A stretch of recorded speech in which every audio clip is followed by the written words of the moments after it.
Então, hoje a gente vai dar início ao último assunto do semestre, que é sobre doenças infecciosas de cães e de gatos. Então, aqui eu trouxe o cronograma para vocês. A gente vai conversar sobre algumas doenças ao longo desse assunto, durante essa semana. Então, a gente vai falar sobre a parvovirose, a sinomose, a hepatite infecciosa canina, a ehrlichiose e a leishmaniose, ocorrendo principalmente nos cães. E o vírus da imunodeficiência felina, o vírus da FIV e o vírus da FeLV, né, da leucemia felina, e também o vírus da peritonite infecciosa felina, principalmente em gatos. Então, para iniciar, a gente vai falar sobre a parvovirose canina, pessoal. Uma doença extremamente comum na clínica. Ela é prevenida com vacinação.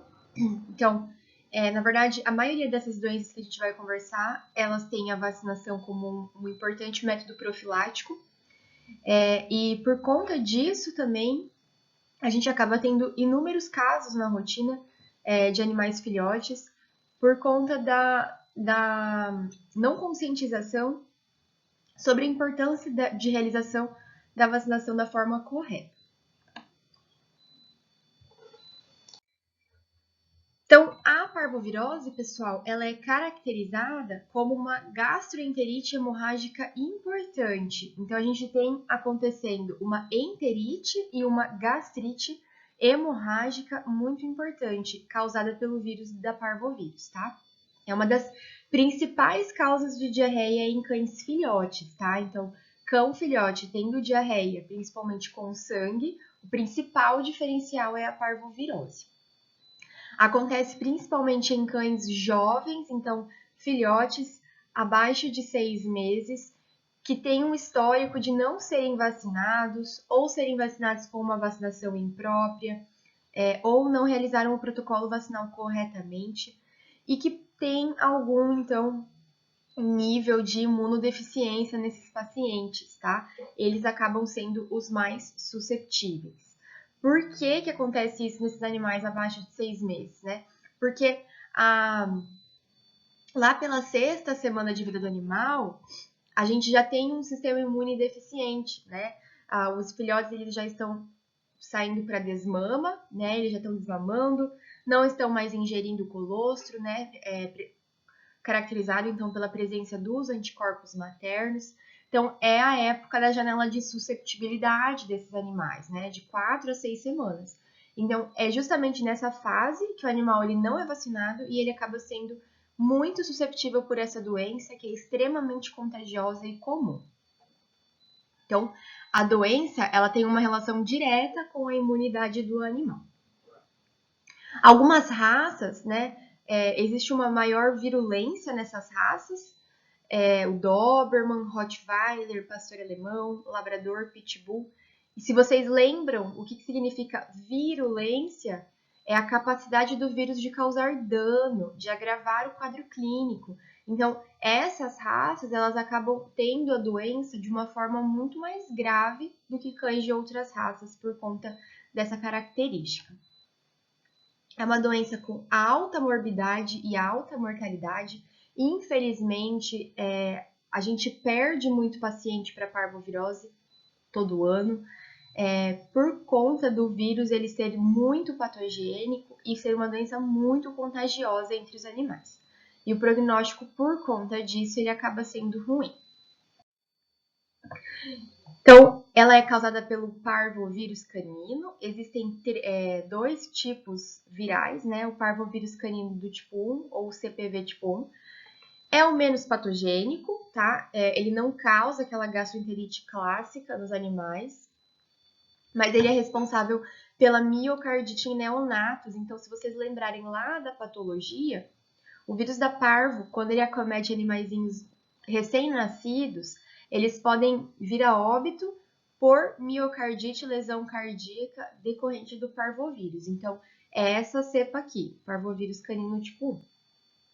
E a gente tem um outro tipo, que é o parvovírus canino do tipo 2, que é o mais prevalente na rotina, no ambiente, que é responsável por causar a enterite viral clássica, então vômito, diarreia hemorrágicos. E o parvovírus canino do tipo 2, ele é dividido em 3 cepas, cepa A, cepa B e cepa C. A cepa A é a menos patogênica de todas, mas infelizmente, por ela ser menos patogênica, ela também não é tão circulante. As que mais estão circulantes é a cepa B e a cepa C, sendo que a cepa C ela é extremamente patogênica. A maioria dos animais que desenvolvem a doença com a cepa C acabam vindo a óbito de uma forma muito, muito rápida, muito aguda e causa lesões importantes. Mas a que mais acomete os animais, que é responsável pela enterite viral clássica, é a cepa B. Esse vírus, pessoal, ele tem tropismo por células em alta atividade celular. Ou seja, eles buscam células em alta atividade celular para infectar e se multiplicar. E se vocês pensarem um pouquinho nisso, vocês podem entender o porquê dela causar tantos sinais gastrointestinais, tá? Então, essa informação vai ser importante para vocês entenderem a patogenia da doença. A transmissão, ela é fecal, né? Então, o vírus ele é eliminado pelas fezes. E essa eliminação, ela é muito, muito importante. Então, para vocês imaginarem a magnitude da transmissão, aproximadamente 1 grama de fezes do animal infectado é capaz de transmitir mais de 1 milhão de partículas virais. Então, é muita coisa, é uma doença muito contagiosa por conta disso. E o animal susceptível, ele se infecta pela via oral nasal. Então, contato com as fezes, contato direto, oral e nasal, com as fezes do animal infectado. Então, pode ser por contato direto, ou então através de contato indireto, através de fontes, como, por exemplo, camas, materiais que o animal utilizou, como cobertores, caixa de transporte, gaiola de internamento, bebedouros, comedouros. Então, tem essa capacidade. Então, vamos entender um pouquinho da patogenia. A gente tem a exposição oronasal, né? Então, um animal susceptível tem o contato com as fezes de um outro animal infectado, por contato direto ou por contato indireto. Esse vírus, ao adentrar, então, pela via oral nasal, ele primeiro realiza uma multiplicação e uma viremia em linfonodos regionais, e ele encontra, então, a corrente sanguínea, causando a viremia. A partir dessa viremia, dependendo do sistema imune desse animal, esse vírus ele pode ir se replicar em outros órgãos linfóides, pode encontrar as células epiteliais intestinais, que vai ser o seu foco, né, de tropismo, e se multiplicar lá, ou ele pode também se multiplicar em outros órgãos, como, por exemplo, pulmão, fígado, rim. E daí, nesse caso, vai ter mínima patogenia, porque não são as células de tropismo que o vírus tem para se multiplicar. Então, o principal local que o vírus quer chegar é nas células epiteliais intestinais. Então, o vírus chegando nessas células epiteliais intestinais, ele vai se multiplicar principalmente nas células da cripta, pessoal, lá no jejunum e no íleo, no intestino delgado. O que essas células da cripta têm de tão especial? Aqui, pessoal, uma região extremamente vascularizada. Então, o vírus ele consegue chegar nessa região de uma forma muito rápida através da viremia. E, além disso, essas aqui são as células responsáveis pela reposição das células do topo intestinal. Então, o que acontece? A gente tem uma vilosidade, né? Uma vilosidade intestinal, várias vilosidades intestinais da área de absorção, né? Do intestino delgado. E a gente tem aqui as células da cripta intestinal, que vão se replicando e repondo as células aqui do topo do intestino, que são responsáveis pela absorção. Então, aqui, ó, é o lúmen intestinal, né? E tá passando o alimento, que vai ser, então, absorvido aqui nessa porção. De importante, uma parte importante de absorção de todos os nutrientes que o animal ingere pela alimentação. Então, essas células da cripta é onde o vírus infecta, né? e são as células responsáveis por essa reposição. Então, são células que estão em alta atividade celular, elas estão constantemente fazendo mitose e se replicando para repor as células absortivas. Então, imaginem que o vírus ele destrói completamente essas células, então, consequentemente, a gente também não tem células do topo funcionais, não tem absorção. Então, nas células da cripta, o vírus vai fazer alta replicação viral e vai destruir completamente essas células, consequentemente, não vai haver células no topo, não vai haver área de absorção intestinal. Então, imaginem que ele destrói completamente essa velocidade, né? Então, a gente tem muito sangramento aqui indo para o intestino, consequentemente, esse sangue vai ser eliminado junto e vai causar uma alta taxa de passagem do bolo fecal e a gente vai ter, então, diarreia sanguinolenta, que é o principal sinal clínico da parvovirose. Então, é por isso que ela causa essa sintomatologia. Aqui mais um esqueminha para demonstrar para vocês, né? Então, aqui a gente tem o lúmen do intestino delgado e as vilosidades intestinais. Então, se a gente ampliar essas vilosidades, a gente vai ver aqui, ó, os enterócitos da cripta, né? Então, as células da base da vilosidade intestinal, que são responsáveis por repor o epitélio aqui para cima, que aqui é onde a gente vai ter a área de absorção. Então, as funções absortivas e também digestivas do alimento. Então, o vírus, ele destrói essas células, consequentemente, a gente tem destruição total da vilosidade, muito sangramento e ausência dessa função tão importante na absorção e na digestão do alimento. Então, sinais clínicos, muita depressão, né? Anorexia é importante, letargia, um animal que fica extremamente prostrado. Geralmente ele tem febre, e essa febre é uma febre muito alta, acima de 41 graus Celsius. O vômito é um sinal clínico muito prevalente na parvovirose. Muitas vezes ele é o primeiro sinal clínico, então chegou um filhote sem vacina vomitando, você precisa pensar também em parvovirose, porque é o primeiro sinal clínico. O vômito, ele geralmente é um vômito amarelado, em alta frequência, então esse animal ele vomita várias vezes.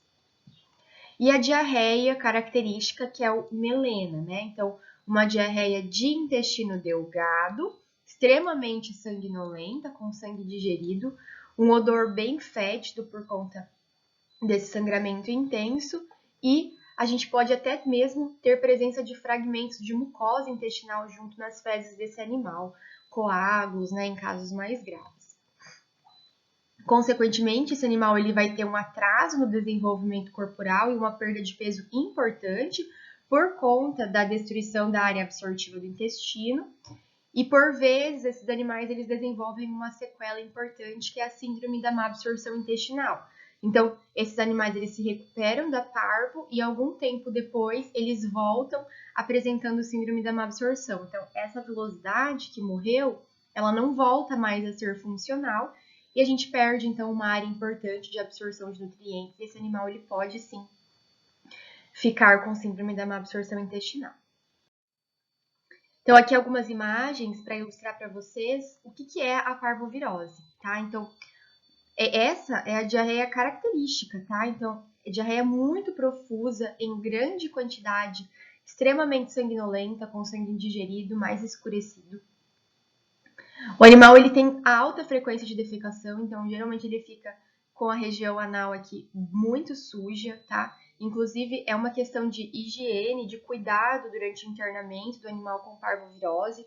Ele precisa ter esse cuidado básico de higiene, porque esse animal já está suscetível a outras infecções, então você manter o animal nessa condição, você vai piorar ainda mais, né? Imagine você ficar sujo de diarreia o dia inteiro. Piora muito o seu estado, né? E acontece com eles também.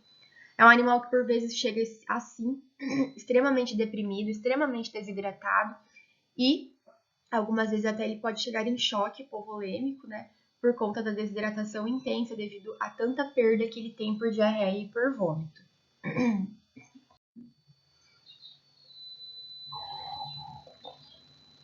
Como que a gente faz o diagnóstico da parvovirose? Então, principalmente pelo histórico e pelos sinais clínicos. Então, é um filhote que tem atraso da vacinação ou não foi vacinado, e teve contato com outros animais, né? Então, o fato dele ter tido contato com um animal positivo para parvo já é uma suspeita muito importante, ainda mais ele estar apresentando sinais clínicos. Então, às vezes, você consegue fechar um diagnóstico somente com o histórico e com as manifestações clínicas. O método principal para a detecção do vírus da parvovirose é por sorologia. Então, a gente pode fazer a sorologia direta com detecção do antígeno viral, então o parvovírus do tipo 2. Pode ser feito pelo ELISA, então os testes rápidos, os tão conhecidos SNAP tests, né? Então, são testes que estão disponíveis na maioria das clínicas e hospitais veterinários. Eles nos dão um diagnóstico muito sensível, específico e muito rápido, né? Então, ele detecta o antígeno. Então, a gente colhe uma amostra de fezes desse animal, geralmente com suave retal. Ele vem junto com um diluidor com reagente lá dentro. Você homogeneiza esse suave retal nesse diluente e pinga algumas gotinhas aqui nessa região aqui do teste. E ele vai rodar. Então, a gente tem o teste e o controle. O controle sempre vai dar positivo e se o teste corar também, indica que o animal tem o vírus da parvo. Então, é um teste muito sensível e ele fica pronto em poucos minutos. Então, é o mais utilizado na rotina, o mais prático e o mais utilizado. Dá para fazer também PCR, então pesquisa de DNA viral, mas não é tão comumente realizado, porque é um exame mais caro e também mais demorado. E o padrão ouro seria o isolamento viral, né, em cultivo celular, mas a gente também não realiza na rotina, exceto em cunho de pesquisa, né, mas o que é realizado é o ELISA, tá, o teste rápido. E o tratamento, né? Então, a parvovirose, ela não tem cura, né? Não existe nenhum fármaco antiviral que a gente dá para esse animal para eliminar o vírus. Então, o que a gente faz é dar suporte para esse animal, melhorar a sua imunidade, combater esse vírus sozinho, eliminar o vírus sozinho e também evitar que ele adoeça de outras doenças, né? Então, sintomático de suporte, basicamente. Hidratação vai ser um ponto muito importante. Esse animal ele chega, por vezes, muito desidratado ou até mesmo em choque hipovolêmico. Então, a gente precisa fornecer um bom suporte hídrico para esse animal. Geralmente, a fluidoterapia de escolha é o Ringer com lactato, mas a gente pode também utilizar a solução fisiológica. E essa fluido, ela pode, inclusive, ser suplementada, né? Então, se o animal ele tem hipoglicemia, a gente pode suplementar com glicose. Geralmente, esse animal ele tem muita perda, né? Vômito, diarreia. E, consequentemente, isso pode causar uma hipocalemia. Então, dá para fazer reposição empírica também de potássio junto com a fluido desse paciente, com glicose, com vitamina B12 para estimular a imunidade, tá? Aqui, ó, suplementação de glicose, potássio, B12, para estimular a imunidade. O vômito, então, é um animal que vomita muito, muito, muito, muito. E ele nem sempre responde à terapia antiemética. Então, a gente precisa dar um suporte protetor gástrico e antiemético para esse paciente. Então, a gente pode utilizar a ondansetrona na dose de 0,02 até 1 mg por quilo, 2 até 3 vezes por dia. O de escolha aqui vai ser o Cerenia, ele é o que consegue controlar melhor esse vômito no paciente com parvo, apesar de ele ter um alto custo, né, ele é mais caro, mas ele tem alta eficácia. E a metoclopramida, prof, Plasil, né, o mais conhecido, o mais baratinho, pode usar? Não, pessoal, não pode usar metoclopramida na parvovirose. Por quê? A metoclopramida, ela tem uma ação pró-cinética. Então, ela inibe o estímulo do vômito, aumentando a movimentação peristáltica do sistema gastrointestinal. Esse animal com parvovirose é um animal que está com uma alta taxa de passagem no intestino por conta dessa diarreia profusa que ele está tendo. Então, ele já está com uma alta motilidade intestinal. Se a gente der um medicamento pró-cinético para esse paciente, o risco de causar uma intussuscepção é extremamente grande, tá? E, às vezes, a parvovirose por si só pode causar intussuscepção nos pacientes. Então, a metoclopramida ela é totalmente contraindicada na parvo. O ideal é utilizar antieméticos de ação central, como a ondansetrona e o maropitam. E os protetores gástricos, com certeza, né? Então, um animal que tem muita gastrite, é um animal que está vomitando muito, ele não está comendo, então ele precisa de um protetor gástrico para evitar estímulo de vômito. Então, o omeprazol vai ser o de escolha, 1 mg quilo BID, tá? IV, tá, pessoal? Todos esses fármacos têm que ser fornecidos intravenoso. Você não vai conseguir controlar os sinais clínicos do paciente com parvo pela via oral. Parvovirose não se trata em casa, tá? Parvovirose, a principal indicação é internamento. Independente se esse animal está com muito ou pouco sinal clínico, porque a parva é uma doença sorrateira, né? E às vezes o animal ele tá um dia bem e no outro dia ele tá caído, né? Então, precisa cuidar, precisa ter esse manejo mais intensivo com os pacientes da parvo. E a ranitidina, né? Um famoso protetor gástrico, bloqueador de H2, tão conhecido, tão falado, né? Pessoal, a ranitidina está caindo em desuso, como eu comentei com vocês nas aulas de gastrointestinal, né? Eu vi que saiu um novo estudo, esse ano, inclusive, que ele meio que contradiz, né, sobre o risco de causar câncer em humanos, né? Então, primeiro, né, lá em 2017, 2018, saiu alguns artigos relacionando o uso da ranitidina em humanos com o aparecimento de algumas neoplasias.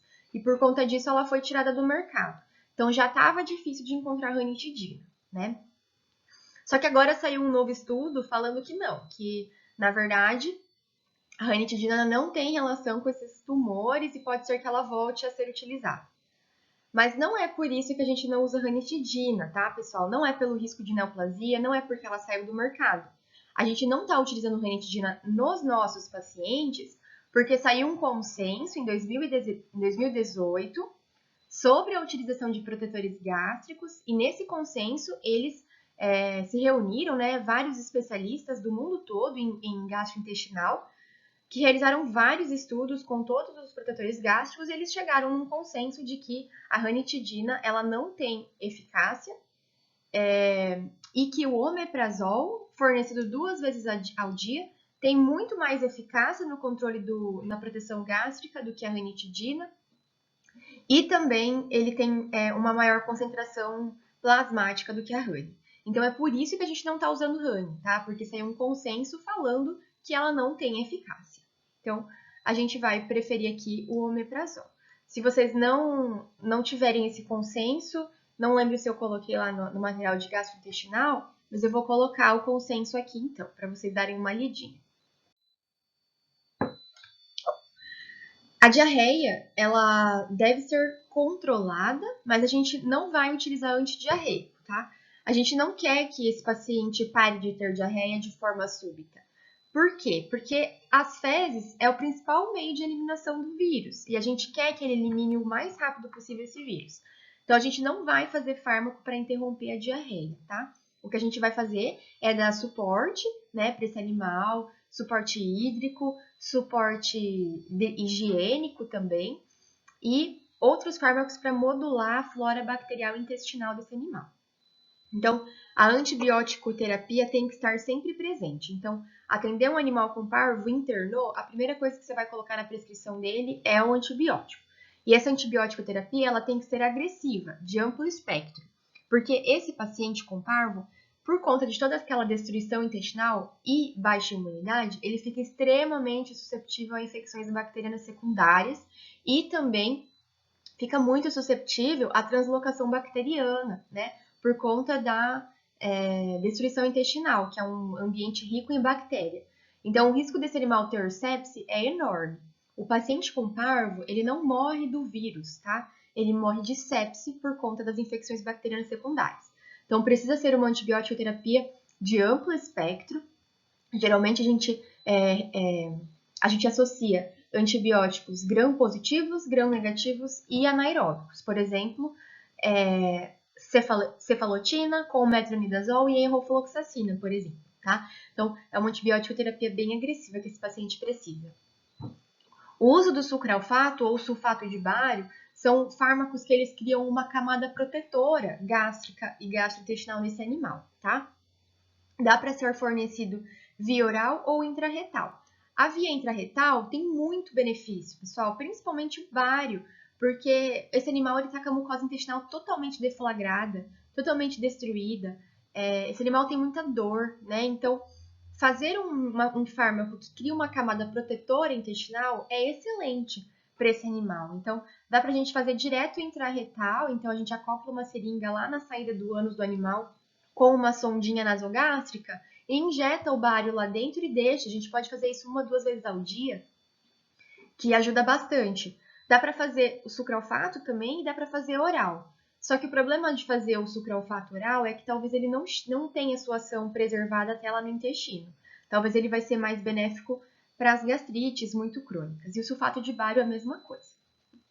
E o uso de prebióticos e probióticos, a gente costuma prescrever principalmente na fase final, né, de tratamento. Então, quando o animal ele já está melhorzinho, já está pronto para ir para casa, a gente manda para casa com um probiótico, um prebiótico, para estimular, né, uma flora intestinal bacteriana normal desse paciente e para esse animal voltar a ter a consistência das fezes o mais rápido possível. Nutrição parenteral, né? Então, durante o internamento, são pacientes que não se alimentam de jeito nenhum, tá? Então, você fazer um suporte nutricional vai ser uma etapa muito importante do tratamento desse animal. O quanto antes ele comer, melhor vai ser, porque vai ajudar também lá na proteção intestinal desse paciente, a passagem do alimento. Você pode fazer esse suporte tanto parenteral, né? Então, com nutrição parenteral, só que ela não é tão fácil de acessar, precisa de um acesso geralmente central, então não é tão simples. Então, o que a gente faz é passagem de sonda, né? A sonda nasogástrica ou a sonda esofágica, se bem que a sonda esofágica ela não é tão realizada porque são animais que estão muito deprimidos, muito mal para passar por uma anestesia. Então, a gente faz uma sondinha nasogástrica e faz a alimentação úmida, né? Com suporte calórico e nutricional pela sonda. Dá para fazer também a nutrição microenteral, que é uma solução que a gente monta, né, à base de nutrientes e polivitamínicos, e a gente faz a microenteral pela sonda nasogástrica a cada 2, 3 horas. Ajuda muito a recuperar o epitélio intestinal e também a manter os níveis de glicose e minerais desse animal no sangue. O jejum ele pode ser indicado principalmente nas primeiras 12 horas. Então, quando aquele animal chegou para o atendimento e você acabou de internar ele, e é um animal que está sem se alimentar há dias, que está tendo muito vômito. Então, o jejum ele pode ajudar porque ele dá uma aliviada na mucosa gástrica desse animal que está muito, muito danificada. Então, dá para fazer, pode ajudar a controlar bastante o vômito, mas somente nas 12 horas iniciais, tá? E esse paciente ele tem que ter um cuidado especial redobrado com a fluido. Então, o animal que você já está em jejum, ele já está com desequilíbrio hidroeletrolítico. Então, ele precisa ter um cuidado com a fluido. Esse paciente ele precisa estar internado num local que tenha suporte 24 horas, para que a pessoa sempre esteja lá indo verificar se a fluidoterapia está descendo bonitinho. Ou então utilizar as bombas de infusão. E daí você tem certeza que esse animal está tendo o suporte.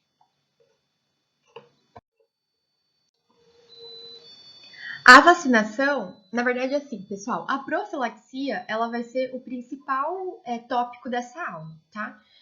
Com a profilaxia adequada, com a vacinação, a gente evita que esse animal tenha parvo e ela tem que ser conscientizada para todos os proprietários, tá? Precisa ser feita a vacinação. É a única forma de a gente evitar que o animal tenha o contato com o vírus e que adoeça.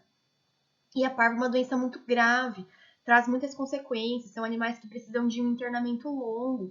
O proprietário ele gasta bastante com o internamento do animal com parvo e por vezes esse animal ele vem a óbito. Então conscientizar sobre a profilaxia, sobre a vacinação é muito importante, porque é o único método que a gente tem de evitar que esse animal tenha a doença. Então a vacinação ela é indicada para filhotes a partir da 6ª semana de vida, tá?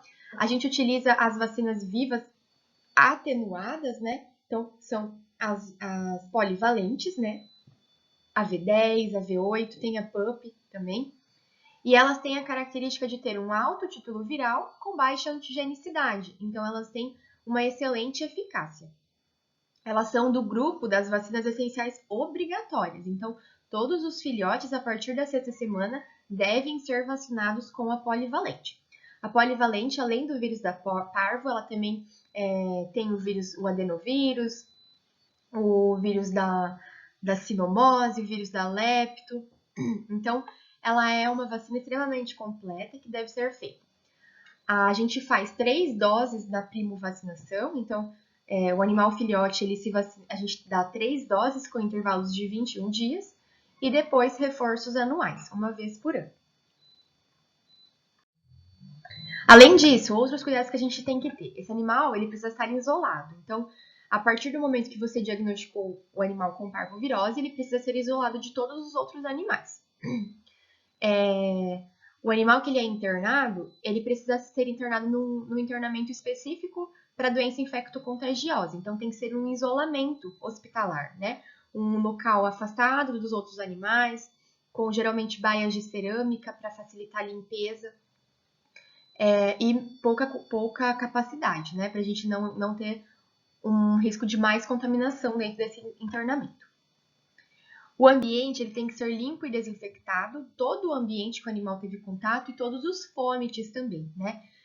O vírus da parvo, pessoal, ele é não envelopado, ou seja, ele é extremamente resistente aos desinfetantes comuns e ele pode persistir no ambiente por meses até anos, se esse ambiente não for desinfectado corretamente, principalmente se tiver acúmulo de fezes. Então, é um vírus extremamente resistente no ambiente. Então, o ideal, o desinfetante de escolha é o hipoclorito de sódio a 0,3%. Você passa ele em todo o ambiente, em todos os fômitos, e tem que deixar no mínimo 10 minutos ele agindo para depois tirar do ambiente. Outra coisa também que deve ser feita é a limpeza a vapor ou com vassoura de fogo. Então, a aplicação de fogo quente, né, em todos os fômitos e ambiente para eliminar o vírus. E esse ambiente, né, tem que orientar o proprietário, que não dá para ele adotar um novo cachorrinho, por exemplo, ou colocar um novo animal nesse ambiente logo depois. Porque, por essa característica desse vírus ser muito resistente, a gente precisa fazer um vazio sanitário por no mínimo 6 meses. Então, tem que orientar o proprietário sobre isso. Então, sobre parvo era isso. A próxima aula vai ser sino. E daí eu vou fazer elas separadinhas para não ficar tão pesado para vocês. Daí vocês vão assistindo com calma. Até lá!